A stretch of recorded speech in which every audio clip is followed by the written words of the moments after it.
Hello everyone watching at home, I'm Beckett from Adelaide Eternal, and today I am bringing you some Vintage Cube, and it's a bit of a special Vintage Cube. This is the Vintage Cube tournament to get to Vegas. If you don't know what I'm talking about, it's on the Moto client, which a lot of competitive Magic isn't done on Moto anymore, but if you just go www.mtgo.com, you can get some information. This is the home screen, comes right up. You can click learn more and learn all about it, but essentially it's a competitive format where you do some, you need to go 4-0 to get a trophy, and then you can use that trophy to enter into a 64-player draft, and if you win that, you get a chance to go into another event, and if you win that, you get a paid trip to Vegas to compete in some paper Vintage Cube, which sounds like the absolute dream. And apparently you get to keep what you draft, which is heaps of fun. Essentially, you need to go 13-0 to make it, though. And it obviously gets harder and harder. The list is just the same list as always is. I think they've got it here as well, the list of cards. But it's a pretty stock standard Vintage Cube list. If you've been playing Vintage Cube seasonally, you won't have any trouble finding it. And I wanted to share with you my round 4 match. So this was an absolutely incredible match. That's why I just had to share it with you. I might go back and do the other videos because they were all really good games. I drafted a really cool deck. I don't think I got any power in the deck. So it just goes to show if you design your deck well, you can do really well with it. Probably won't go 13-0. You do multiple drafts, so don't worry. But you probably won't go 13-0, but you can definitely get great results. And I think I went 2-0, 2-0, 2-0, and then this was a 2-1. And so this was to get to the next tournament. This was the trophy, and it was an absolutely sublime game. Like I said, I had to share it with you guys. I'll do my best to keep up. I'm playing red-black, let's call it Reanimator. And my opponent's on like a sort of Tolarian Academy deck.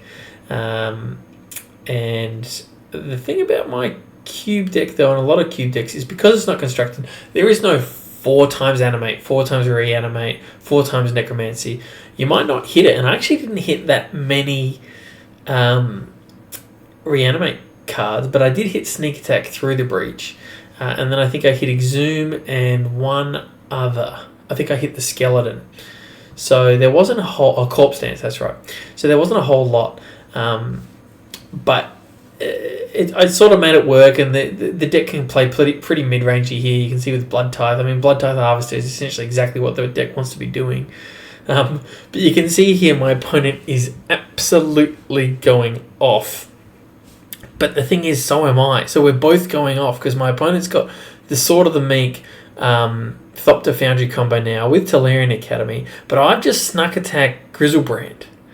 So, you know, we're both going off. I get a corpse dance here for Grizzlebrand, which should be the win, and my opponent finds mana drain for it, which was pretty brutal. You might be thinking I could have collective brutality there. I might slow it down here because it's getting a bit complicated. But you might be thinking I could collective brutality there, and I could have, but I wanted to Harvester of Misery. I wanted to sneak attack out Harvester of Misery once my opponent, in combat step, once my opponent's made a bunch of Thopters to try to lethal them. Harvester of Misery here, this one here, neg 2's the board. And so that's why I didn't collective brutality to clear the way first. We'll just hit play because it starts getting really complicated, and I kind of want to see how many of these Thopter 1/1s I end up killing this match because it's incredible. I mean, this game 1 was a nail biter. I was sure I was winning. Once I got to sneak attack the Grizzlebrand, I thought that's pretty much game over. Because it's not like I just snuck attack Grizzlebrand. I also built well. Sometimes you can. In Vintage Cube, you can find like even a good Black Lotus hand can lose because it does all this grand stuff, and if it doesn't win, then they don't have the foundation behind it. They don't have the lands. They don't have the other cards that can sort of close the game. I had foundation behind this. I've got a thick hand. I've got plenty of lands, plenty of life, some good creatures on the board, and you can see my opponent is he's going off, and they do a really nifty trick here. I'll just pause. This was really good in case that was happening too quick for you guys. And for those that don't know, Tellurian Thopter and Sword of the Meek is a combo. You pay 1 mana to gain a life, make a 1/1 flyer. And then each 1/1 flyer makes an extra mana so it's kind of exponential. So then the Tellurian Academy taps for more. So then because you got more mana, you can make more 1/1s, and more 1/1s makes more mana. It gets out of hand really quickly, and you can stabilize. It is truly a powerful combo. It's not infinite, but it's always enough to win. Well, not always, but very often enough to win. But my opponent did a really nifty thing here.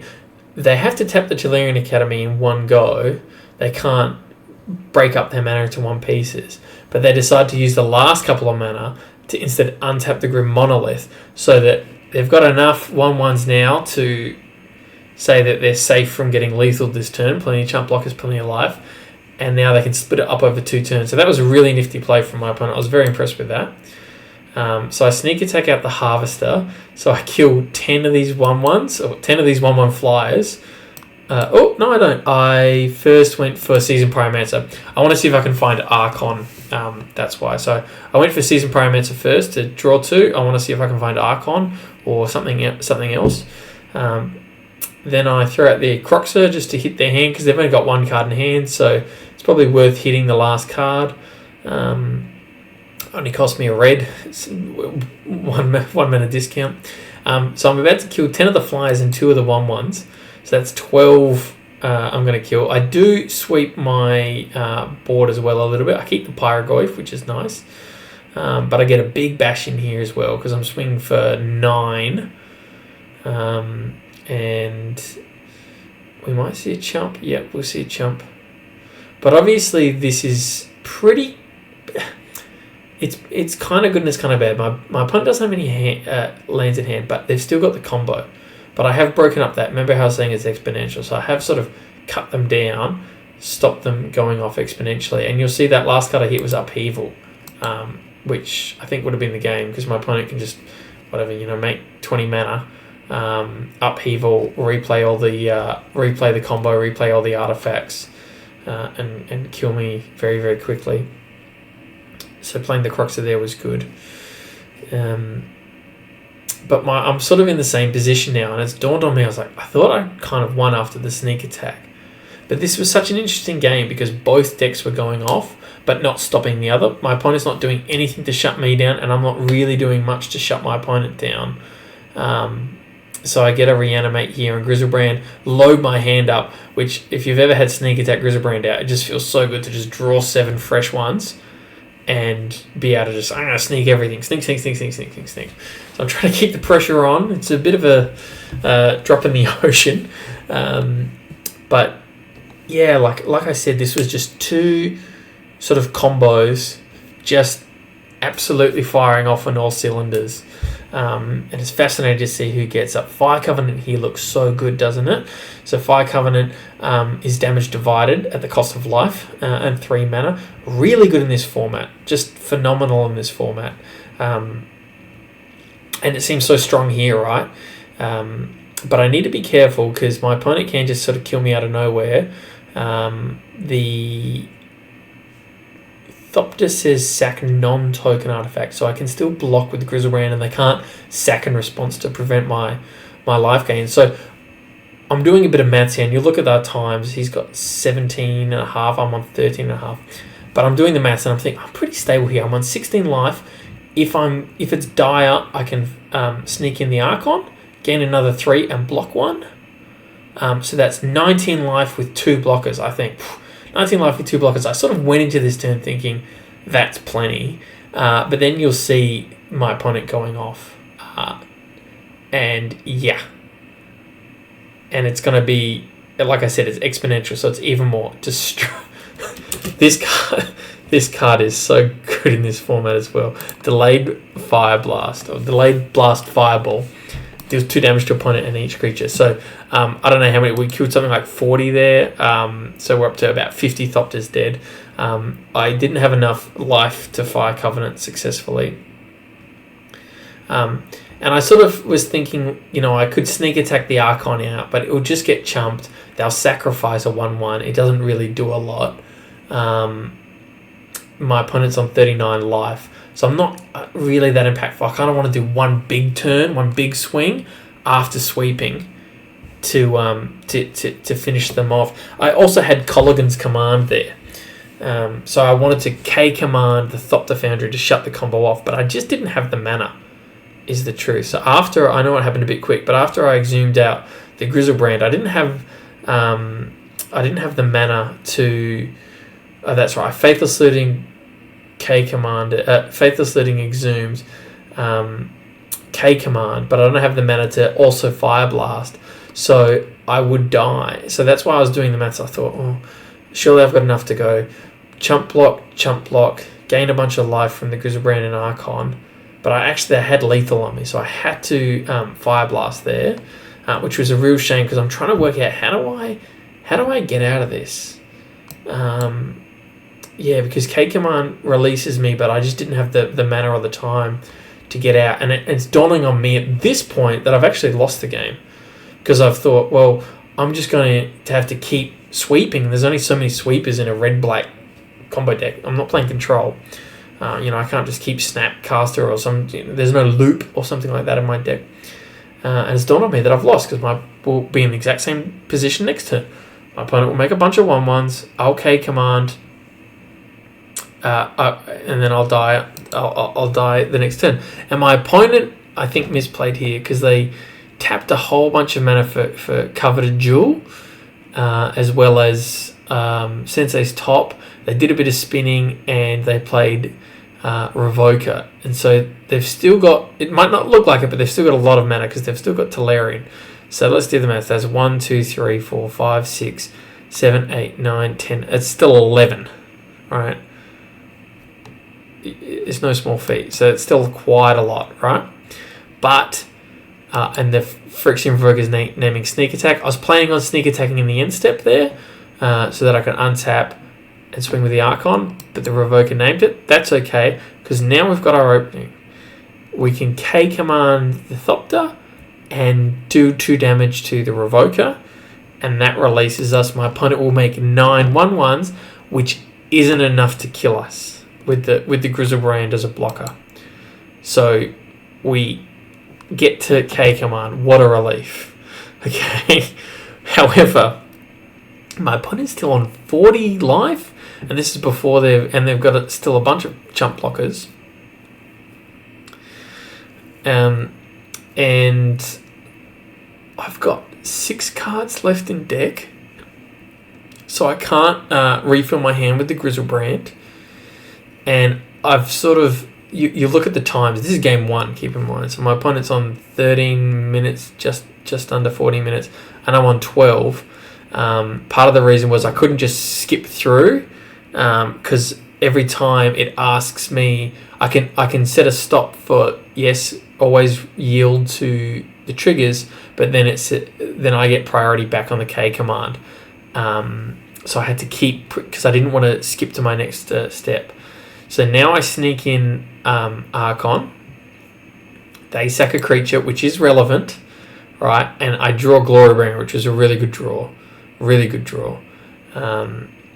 Because the Archon now gives me a bit more life. So 3 extra life is 3 extra kills with the Fire Covenant.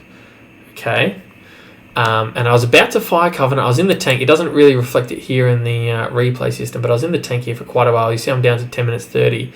And I played this. I'm really glad I played this under pressure well, because I realised that if I need to gain 3 more life off the Archon trigger to then Fire Covenant. So I go to combat, I swing out with everything, I don't exert, I trigger the Archon, gain 3 life. Now I've got 15 life, and I can do, watch this is so sweet, 14 damage exactly, go to 1. I'm sure that might have happened a bit quick for you, but 14 damage exactly, go to 1, Alpha Strike, bang, get in for a big hit, refill back up to 8 life. But I take the Coveted Jewel, which is a force trigger, which draws me 3 cards. I also had force triggers off the Archon to draw 2 cards. So now I'm down to 1 card in hand. I'm about to lose these 2 creatures to the sneak attack. And my opponent's still on 21 life. So now can I do 21 damage? And what have I got? Carnage, Tyrant, Emperor of Bones. And you can see here the power of sneak attack. And not only the power of sneak attack, but we are in the late game. I mean, this is turn 8. And I am tapping out every turn. I am tapping out. I mean, I guess I've still got coveted dual mana. But I'm using that mana, right? And that's a sign of a deck going off. And my opponent's my opponent's tapping out almost every turn as well. That's why this was such an interesting game. We were both the entire time just popping off. And you'll see I do end up using the mana here because I end step Bit of Triumph on the 2/2, which was a nice little kill because I was doing some math and I'm stressed here because of the time. I mean, I've got to win another, potentially play another 2 games even if I do win this.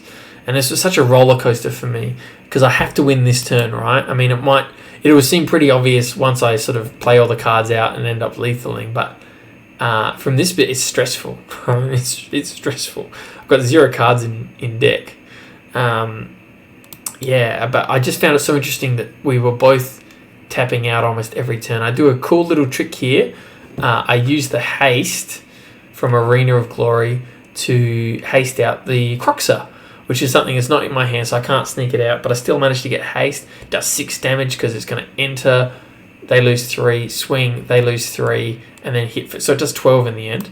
And I Emperor, I've got to be very careful here. I Emperor for Oliphant. I don't want to Emperor for Archon because that will draw and kill me. And you can see just out of nowhere, boom! I hit for so much. The Emperor, if you don't know, it's a relatively new card to the cube. Really good.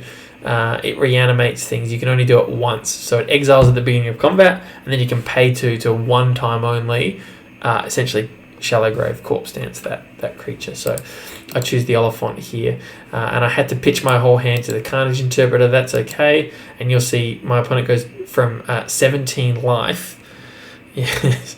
Down to, I think it's something like minus 23. There you go, minus 23. So a huge hit. But there was a moment there where I was quite worried I wasn't gonna make it. Oh, it was exhausting. 7 minutes left on the clock. Stressful. And is this a keep? I do end up keeping it because it's specifically library, so I can draw and find a way out of it. And also the Oliphant. So it's a bit of a slow hand, but it does actually get there. And I find Generous Plunderer. I side in Generous Plunderer, which was a really good side in. I didn't really rate the card very much. I just sort of picked it up, in the dregs of the pack. But it ended up being phenomenal as a sideboard card, and I really would recommend sideboarding it in. So you can see my hand kind of work because the Oliphant found the Scryland. The Scryland helps me find another land. And this is all happening a bit quick, but I'll just pause here and just sort of talk about the last couple of turns. I ended up being able to pitch the Grizzlebrand to something. I think I might have even had too many cards in hand from the library, and then play Emperor of Bones, and then exile it with the intention of next turn corpse dancing it. And I figured there's a good chance my opponent will be able to kill it, but even if they do, my hand's still stacked, and if my opponent spends their turn killing my play, then that makes my library better, because library is really good in a slow drawn out game. It's not very good if you're about to get aggroed out. So I thought it's a little bit risky to, it might be better to Emperor of Bones all in one turn and just guarantee when they tap out to kill them.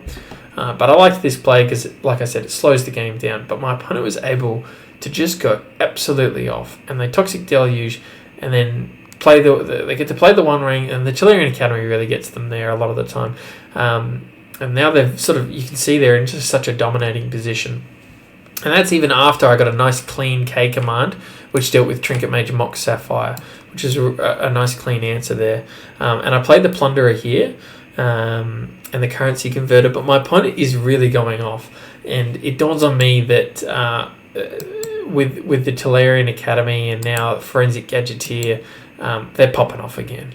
And my only real out is this One Ring and this Generous Plunderer, who's got Menace, by the way. So Generous Plunderer, if you don't know, when he attacks, does 1 damage for each artifact your opponent controls, and in upkeep you can give yourself and your opponent a treasure, so you can up their artifact count.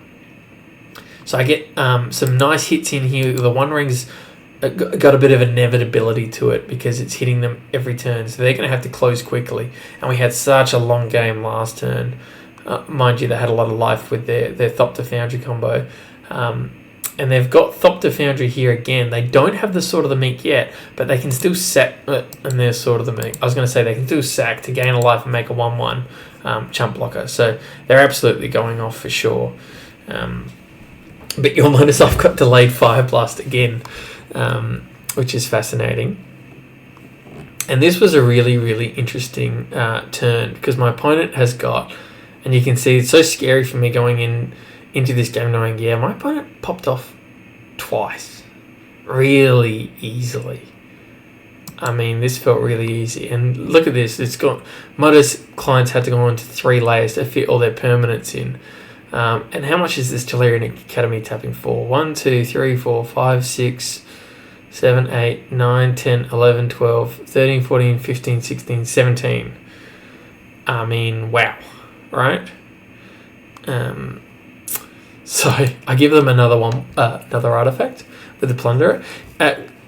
Neat, the Plunderer creates a tapped treasure token for your opponent and untaps for you, so they can't just crack it. But all those Tolarians, I can't remember the maths, but all that's damage that the Plunderer does. Now I actually misplay here, right? And I play Pyrogoyf. I probably should have just gone to attacks, because my opponent gets to go Cryptic, counterbounce this. And I think I actually had lethal if I just went to combat and forced opponent. No, I wouldn't have had lethal. I need, because they can just bounce the Plunderer. But for every 1 life my opponent's going to gain off their Thopter Foundry trigger, they're creating a 1/1, which is going to end up being damage anyway. So I thought I've got 1 shot to swing the Plunderer, deal 40 damage, something silly, after they gain all this life off their thing, and throw the Pyrogoyf at him, let the One Ring deal 4 extra damage and hope it's enough. But they had the Cryptic, and you know what they say, well, this is what they used to say back when Cryptic was good. You can never lose the game when you've got Cryptic command. So my opponent gets there, and look at this, 4 minutes 40 on the clock, 4 minutes on the clock. But I gotta say, I kind of like my chances because I'm in the more aggressive deck. My opponent takes a lot of time to build. Well, it didn't take them time, but time on the clock, let's say. So game 3, this was also an incredible game. Maybe the incredible games are the ones that I won, but this was a really, really good game. And I've got Generous Plunderer again, and I'm thinking, oh, I'm the best because I sideboarded it in. It was my 1 sideboard in, and doesn't it feel so satisfying when your sideboard card actually does something? And so you can see here my opponent has Expedition Map for Tolarian Academy, and it's scary. I never really rated Expedition Map, but Mishra's Workshop Tolarian Academy, that's strong. K-Command here, really, really good. I get to crack Mox Sapphire and the Expedition Map, and that's quite strong because it actually takes 2 mana off. So it really trips them up because it's 1 mana from the Mox and 1 mana from Tolarian, and hitting their hands nice as well. But you can see it hardly matters. My opponent has got so much mana. 1, 2, 3, 4 from Mishra's Island, and then 5, 6, 7, 8 from the Tolarian. So that all happened a bit quick, but my opponent... I was in the tank on this actually for a while. You can see I'm already down to 2 minutes 30. But my opponent was tapped out, and I decided to all 3 modes Collective Brutality. Then this ended up being a really key turn for me. So all 3 modes, discarding Swamp Harvester to neg 2 the Trinket Mage, drain them 2, and look at their hand. And I got to hit Cryptic, which was a really big hit.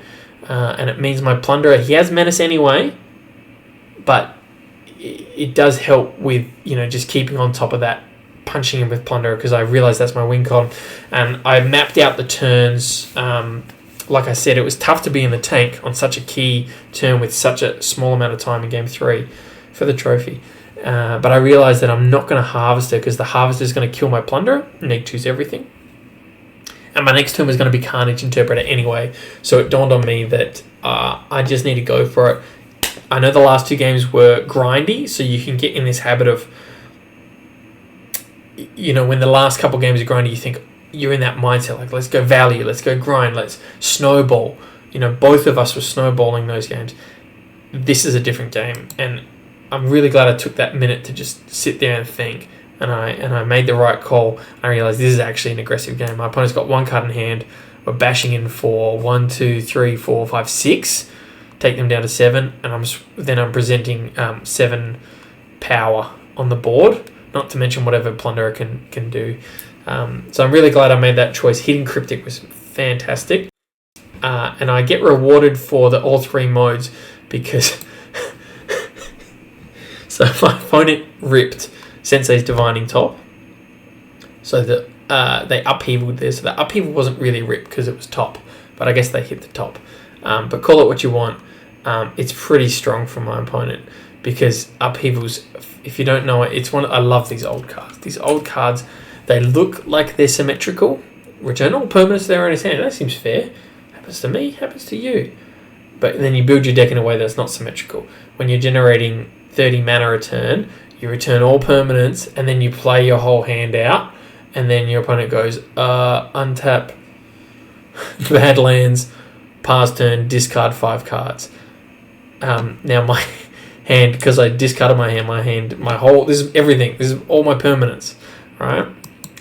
But my opponent that had to do it there because they were going to get lethal otherwise. But you can see they're already starting to rebuild. They've got an Everflowing Chalice for 2. They've got an island. They've got a Tellurian Academy that taps for 3. They've got heaps of mana. Well, they don't have his cards, but top's a good one. But Plunderer here presenting 5 damage. 1, 2, 3 from the pings. An extra 1 if I give them an artifact, and an extra 2. So they end up going for Coveted Jewel, which is just super cheap for them, and they make a 2/4 and they make a 2/2. So this will let them chump, because of course the menace. So the Plunderer will do 1, 2, 3, 4, 5. 1, 2, 3, 4, 5 plus 6 for the treasure that I give them, and they're on 7, so it's not actually lethal. And if I swing, they'll double block. I'll take them to 1. That's all my damage. I don't have any more damage after that, but I make the artifact, help me maybe find a bit more mana. There we go, bit of triumph. So I get to bit of triumph, discarding a useless land. Kill didn't really matter. One of their creatures, and they can't block the menace, and I get in for exactly lethal. Oh. Wow, incredible match. Really, really nice match. Only a minute left on the clock for both of us. Like I said, it was a really cool game for a number of reasons. First of all, that concept that both combo decks are popping off, and second of all, that switch of, you know what, let's change. Just because the last couple of games were combo heavy, we can change it up. And third of all, just me learning about a new card. A bit more respect to Generous Plunderer as a sideboard option, at least. I think it's good in there's a lot of artifacts in this format. I think it's good in any aggro deck, but especially as a sideboard card. And I've always said in Vintage Cube, you really got to open your mind up to sideboard cards. Would you play Generous Plunderer as a sideboard card in Constructed? No, you wouldn't. You'd just play something that specifically hits artifacts. But you can kind of like use what you've got in Cube. And make sideboard choices like this, which is really fun.